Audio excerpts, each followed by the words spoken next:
আজকের আলোচনার বিষয় হচ্ছে আয়তাকার স্থানাঙ্ক জ্যামিতির ক্লাস 11-এর সঞ্চয় পথ।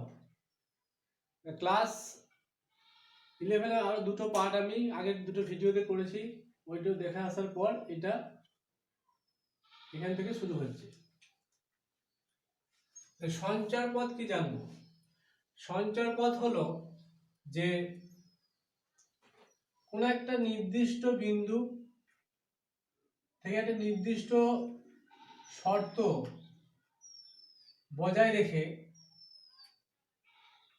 অপর একটি বিন্দু পি, এখানে আমরা পি ধরলাম, যদি এই দূরত্বটা বজায় রেখে ধরলাম আর দূরত্ব, এর চারিদিকে গতিশীল হয় এইভাবে, এই পথে যদি এই দূরত্বটা বজায় রেখে গতিশীল হয়, কোন বিন্দুটি? পি বিন্দুটি। তাহলে এই পি বিন্দুটি, এটার নাম দিলাম আমি এইচ কে। পি বিন্দুটি এই গতিপথের ব্যাপারটাই হচ্ছে যে পি বিন্দুটি এইভাবে গতিশীল হওয়ার ফলে যে পথটা আমরা পাচ্ছি এটাই হচ্ছে এই পি বিন্দুর সঞ্চার পথ। এই পি বিন্দুর সঞ্চার পথ বিভিন্ন ধরনের কার্ভ হতে পারে,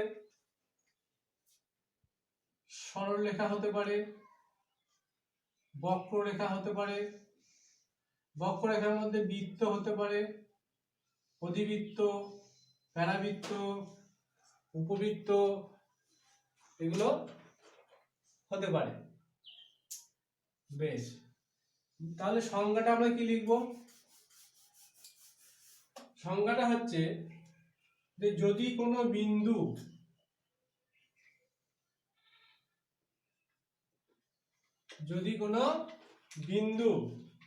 নির্দিষ্ট শর্তাবলীর সাপেক্ষে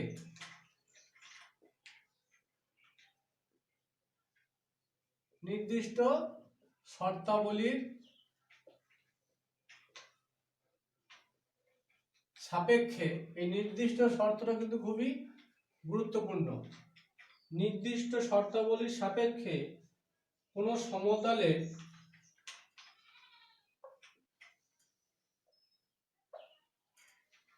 অর্থাৎ কোনো প্লেনে গতিশীল হয়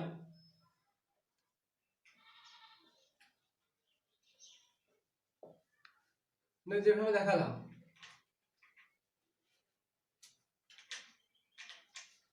গতিশীল বলতে চলমান, তবে ওই চলমান বিন্দুটির গতি পথকে ওই বিন্দুর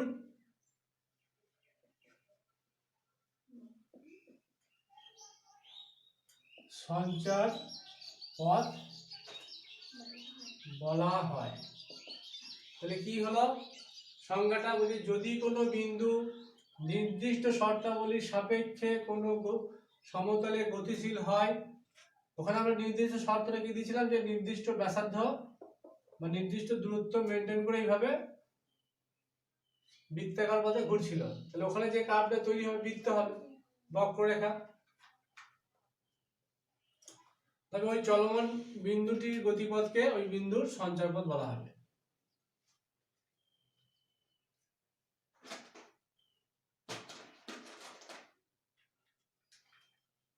এবার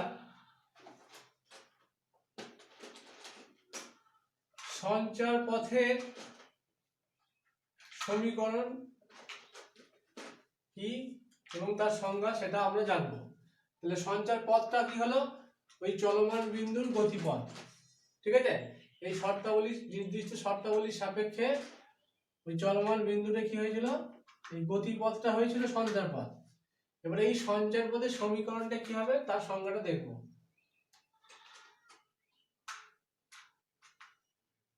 বলছে গতিপথের উপর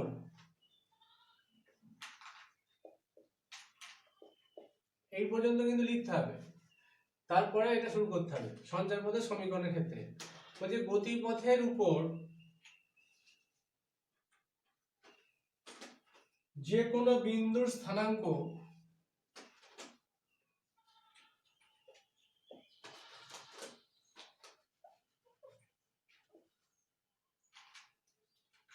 যে নির্দিষ্ট শর্ত মেনে চলে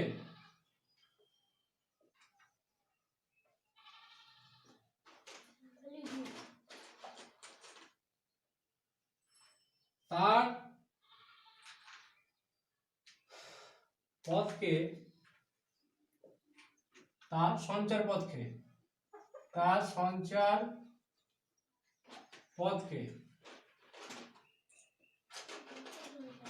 সঞ্চার পথের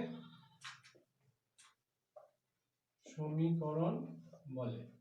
অর্থাৎ আমরা এখানে যদি কোনো একটা বিন্দু আমরা এখানে পি নিয়েছিলাম, এই পি বিন্দু কিন্তু একটা শর্ত মানে নির্দিষ্ট দূরত্ব মেনটেন করে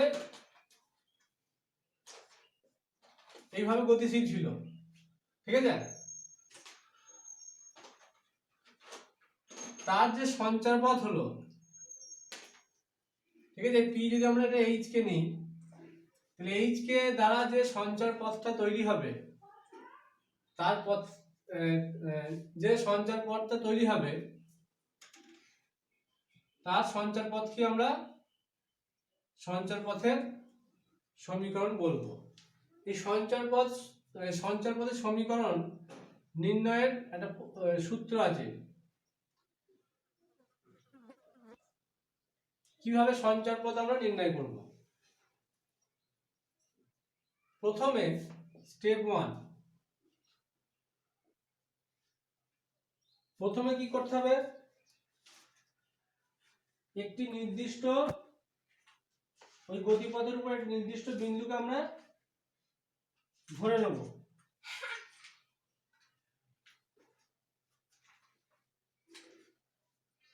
অর্থাৎ প্রথমে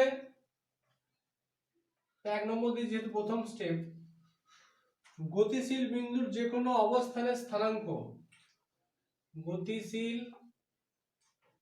বিন্দুর যে কোনো অবস্থানে, আমি এখানে এই অবস্থানে নিয়েছি, কেউ এই অবস্থানেও নিতে পারে, এখানেও নিতে পারে, অসুবিধা কিছু নেই। যে কোনো অবস্থানে স্থানাঙ্ক এইচ কে ধরতে হবে।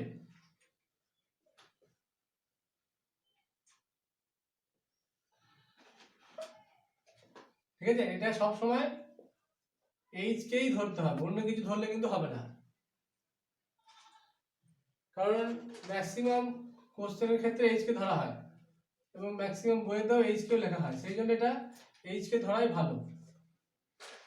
এরপর কি করতে হবে, ধাপ 2 মানে দ্বিতীয় স্টেপ হচ্ছে যে শর্ত দেয়া থাকবে, অর্থাৎ প্রদত্ত শর্তানুযায়ী এইচ ও কে এর মধ্যে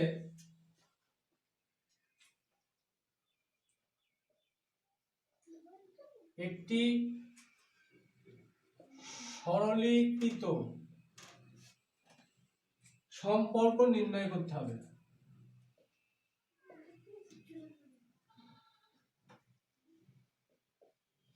যেমন এইচ স্কয়ার সমান 2k square, H equal to K, এই ধরনের কিছু আমাকে সম্পর্ক এই ধরনের নির্ণয় করতে হবে, ঠিক আছে। লাস্ট স্টেপ নাম্বার 3, কি করতে হবে,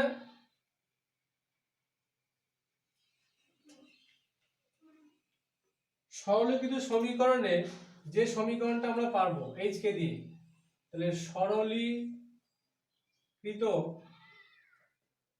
সমীকরণে এইচ কে এর জায়গায় বা এইচ কে এর পরিবর্তে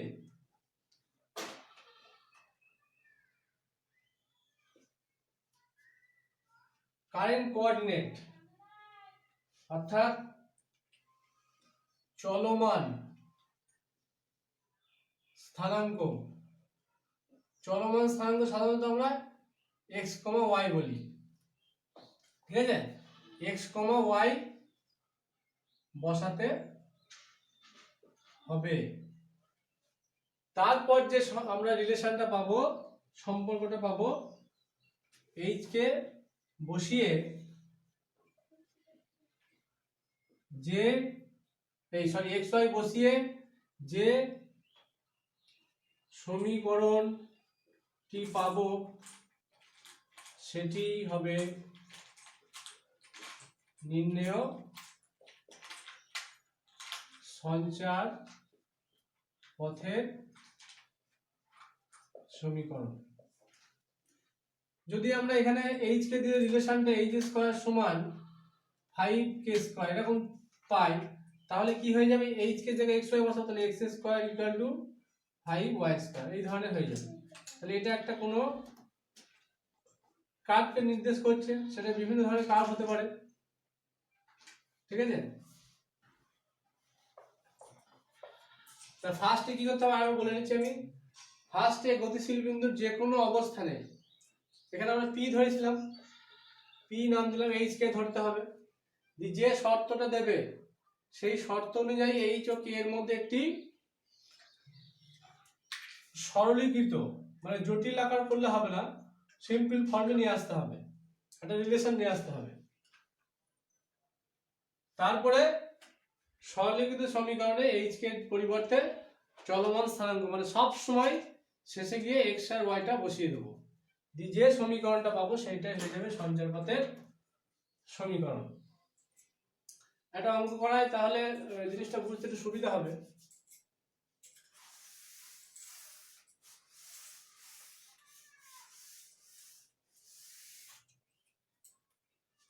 বলছি এক্স ওয়াই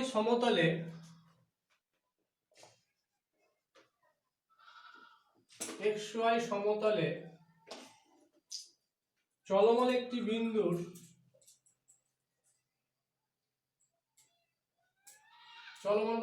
বিন্দুর ভুজের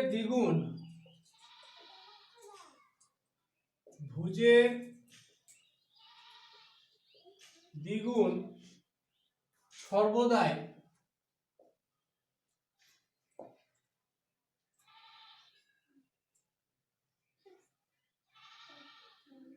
ওর কোটির 3 গুণ অপেক্ষা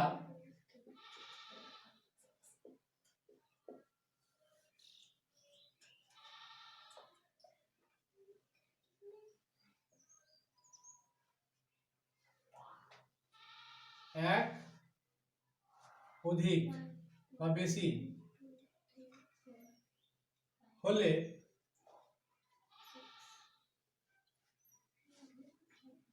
দেখাও যে অধিক হলে সঞ্চার পথের সমীকরণ কি হবে।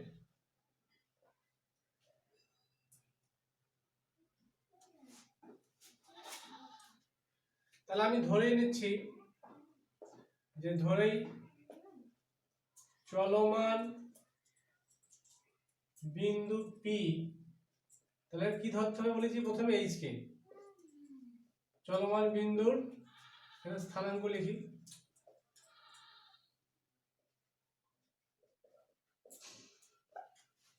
এইচ কে, এখানে এইচ আর কেটা সবসময় বাস্তব সংখ্যা হবে, অবাস্তব সংখ্যা হলে হবে না। বেশ, এবার শর্তটা কি আছে দেখি। শর্তটা বলছে ভুজের দ্বিগুণ সর্বদাই, তাহলে ভুজ বলতে আমরা কোনটাকে বুঝেছিলাম, এক্স, অর্থাৎ এখানে প্রথমটা, মানে এখানে এইচটা হবে, আর কোটি বলতে ওয়াইটা, মানে সেকেন্ড কোঅর্ডিনেটটা, মানে কে।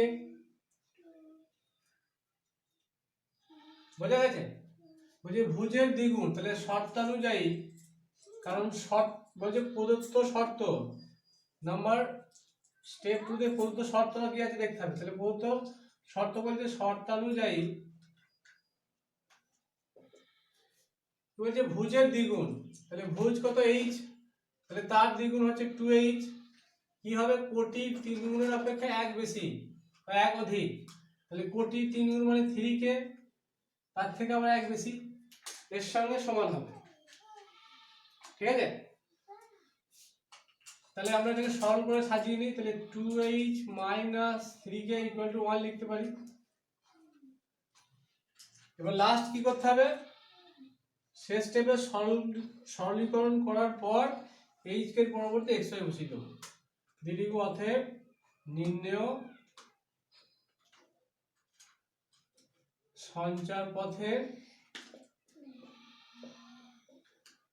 সমীকরণ, তাহলে h এর জায়গায় কি বসাবো x, তাহলে 2x, k এর জায়গায় y, তাহলে 3y ইকুয়াল টু 1। তাহলে এটা কিসের সমীকরণ, একটা একঘাত সমীকরণ, অর্থাৎ লিনিয়ার ইকুয়েশন হলে কি হবে, সরলরেখা হবে সবসময়। এটা একটি সরলরেখাকে রিপ্রেজেন্ট করে। ঠিক আছে, তাহলে এইভাবে আমরা সঞ্চার পথের সমীকরণ নির্ণয় করব।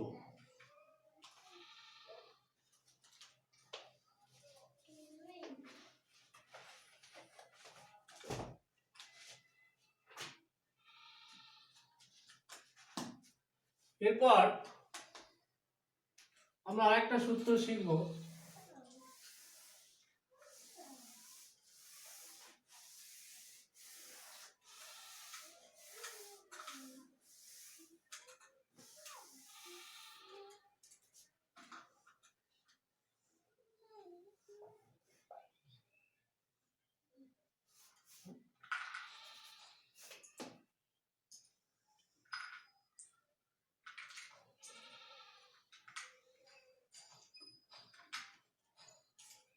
তাহলে এটা মূল বিন্দু, এর স্থানাঙ্ক 0 0, এটা x অক্ষ, আমরা ধনাত্মক অংশটুকু নিয়েছি আমার বোঝানোর জন্য, এইটুকু যথেষ্ট। এবার এটা y অক্ষ, বলছি এদের সমান্তরাল রেখে এই মূল বিন্দুটাকে আমি যদি স্থানান্তর করে কোনো একটা জায়গায় নিয়ে গিয়ে নতুন একটা অক্ষর মানে x অক্ষের সমান্তরাল এবং y অক্ষের সমান্তরাল রেখে যদি আমি মূল বিন্দুটাকে স্থানান্তর করে আলফা বিটা বিন্দুতে নিয়ে যাই, এটার নাম দিলাম ও ড্যাশ, তাহলে নতুন একটা অক্ষ তৈরি হবে, সেটার নাম দিলাম x ড্যাশ, আর একটা অক্ষ হচ্ছে y ড্যাশ। তাহলে কোনো একটা বিন্দু P এই নতুন, এটা হচ্ছে পুরাতন স্থানাঙ্ক অনুযায়ী, এটা নতুন স্থানাঙ্ক অনুযায়ী, কারণ এখানে মূল বিন্দুটা আমরা কোথায় নিয়ে গেছি, আলফা বিটা পয়েন্টে। কিভাবে নিয়ে গেছি, x অক্ষ এবং y অক্ষে প্যারালাল করে, মানে অ্যাকচুয়ালি এইভাবে ছিল অক্ষ দুটো, তাহলে এর সমান্তরালই গেছে এটা, এবং এটা এর সমান্তরালই আছে, তাহলে এর সঙ্গে সমান্তরাল আছে। তাহলে কোনো একটা বিন্দু P x y এর স্থানাঙ্ক ওল্ড কোঅর্ডিনেট মানে পুরাতন কোঅর্ডিনেটের সাপেক্ষে এবং নতুন যে কোঅর্ডিনেট x ড্যাশ এবং y ড্যাশ এর সাপেক্ষে, আমি যদি এটা p ড্যাশ নাম দিই এই বিন্দুটাকে, তাহলে সেটা ধরেছি x ড্যাশ y ড্যাশ, এই বিন্দুটা, তাহলে তার স্থানাঙ্কটা কি হবে, ঠিক আছে, একটা x ড্যাশ একটা y dash. x dash y dash কোঅর্ডিনেটটা হচ্ছে নতুন x এর সাপেক্ষে, নতুন কোঅর্ডিনেটের সাপেক্ষে, আর x y টা হচ্ছে পুরাতন x এবং y কোঅর্ডিনেটের সাপেক্ষে। তাহলে x সমান এবং y সমান কি হবে আমরা দেখব। আমার এখানে প্রশ্নটা হচ্ছে, মূল অক্ষ দুটি সমান্তরাল রেখে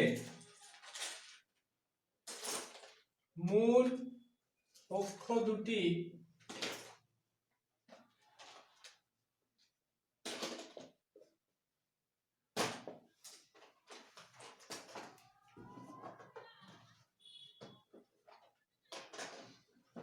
আলফা বিটা বিন্দুতে মূল বিন্দু স্থানান্তরিত করলে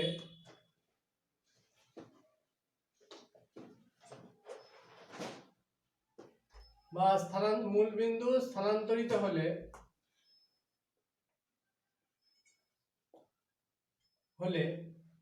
মানে এখানে হচ্ছে এই ও ড্যাশ, এটা ছিল মূল বিন্দু, এখানে নিয়ে গেলাম কি এর প্যারালাল রেখে, এক্স অক্ষের এবং ওয়াই অক্ষের প্যারালাল রেখে। স্থানান্তরিত হলে পুরনো এবং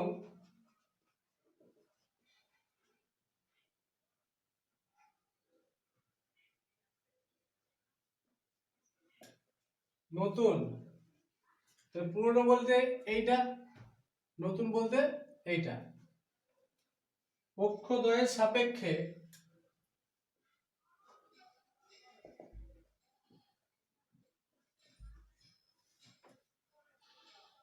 ওই সমতলস্থ বিন্দু পি বা ওই সমতলে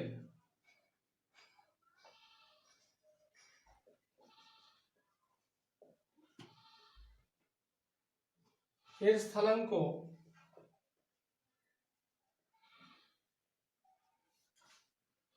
যথাক্রমে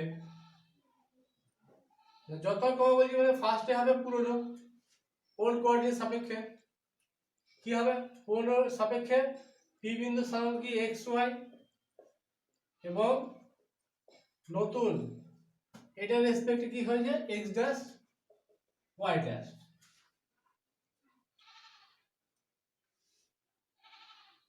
হলে অক্ষদ্বয়ের সমান্তরাল রূপান্তরের সমীকরণটি হবে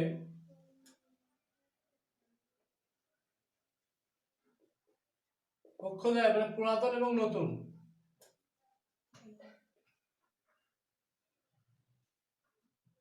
সমান্তরাল রূপান্তরের ট্রান্সলেশন বলা হয় অ্যাকচুয়ালি এটাকে,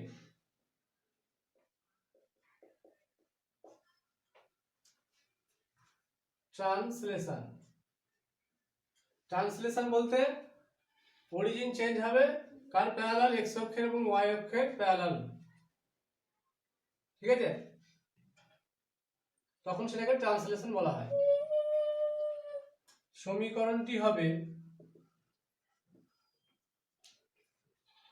x equal to x dash plus alpha এবং y equal to y dash plus beta. এটা কিভাবে হচ্ছে আমরা দেখি। আচ্ছা এই পয়েন্টে ও ড্যাশ, তাহলে এখান থেকে এইটুকু ডিসটেন্স কত হচ্ছে আলফা, ঠিক আছে, আর এইটুকু ডিসটেন্স বিটা। বেশ, তাহলে এই পি পয়েন্টের কোঅর্ডিনেট পুরোনোটার সাপেক্ষে, তাহলে এইখান থেকে এই পর্যন্ত, ঠিক আছে, এখান থেকে যদি লম্বটা টানি এই ডিসটেন্সটা কত এক্স। বেশ, আর যখন আমরা এক্স ড্যাশ ধরেছিলাম তাহলে এই ডিসটেন্সটা কত এক্স ড্যাশ, আর এই ডিসটেন্সটা হচ্ছে ওয়াই ড্যাশ। তার মানে এক্স, এটা যদি এক্স ড্যাশ হয় তাহলে এইটুকু এক্স ড্যাশ, তাহলে এর সঙ্গে এটা সমান, তাহলে এক্স সমান কি হচ্ছে এইটুকু আলফা, এটা এক্স ড্যাশ, তাহলে এক্স সমান আমরা লিখতে পারি কি এক্স ড্যাশ প্লাস আলফা, কারণ এই ডিসটেন্সটুকু হচ্ছে আলফা। একইভাবে এইটুকু এটা বিটা, তাহলে এইটুকু বিটা, এই ডিসটেন্সটা, তাহলে এখান থেকে এইটুকু হচ্ছে এক্স ড্যাশ।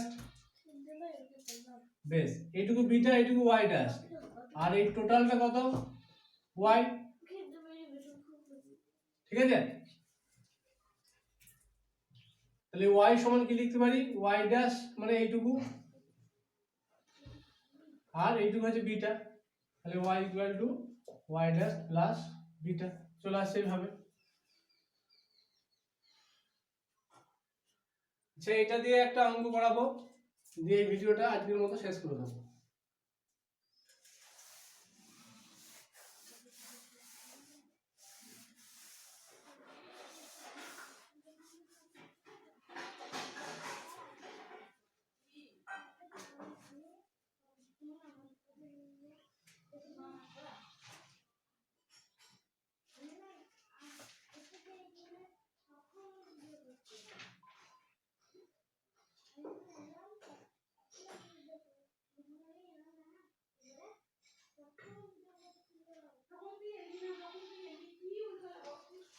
যে মূল বিন্দু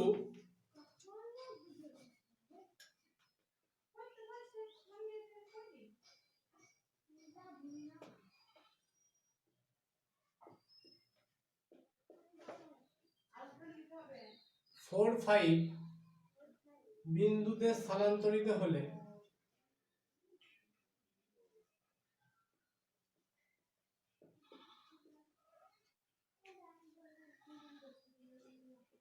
two x plus 3y equal to 6 সমীকরণের নতুন রূপটি কি হবে?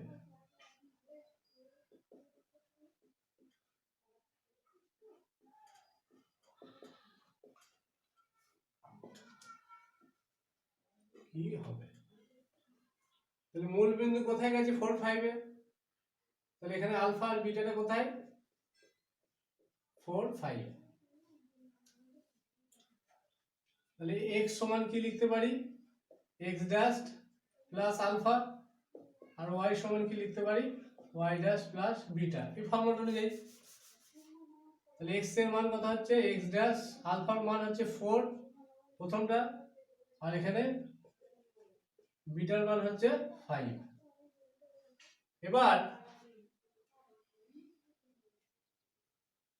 এই সমীকরণে x এর আর y এর মানটা বসিয়ে দেব। অতএব 2x প্লাস 3y = 6 সমীকরণের নতুন রূপ হবে 2 ইন্টু x এর মান x dash plus 4 plus 3 into y এর মান হচ্ছে y dash plus 5 equal to 6। তাহলে 2x dash plus 8 3y dash plus 15 equal to 6। এটাকে সাজিয়ে লিখলে 2x dash plus 3y dash, এটা ক্যালকুলেশন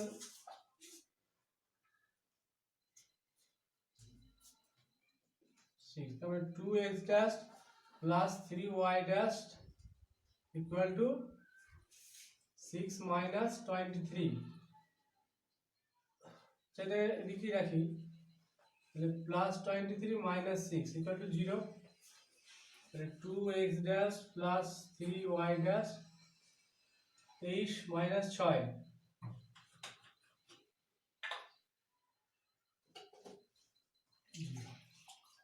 এবার তাহলে x ড্যাশ দিয়ে আমরা পেয়ে গেলাম, অর্থাৎ সমীকরণের নতুন রূপটা পেয়ে গেলাম। তাহলে কি আসছে 3x dash plus 3y dash plus 17 equal to 0। তাহলে এইভাবে আমাদের যদি মূলবিন্দু স্থানান্তরিত করে দেয় নতুন রূপটা এইভাবে বার করতে হবে। মূল বিন্দুটাকে খেয়াল রাখতে হবে যে মূল বিন্দুটা কি পয়েন্টটা দিচ্ছে।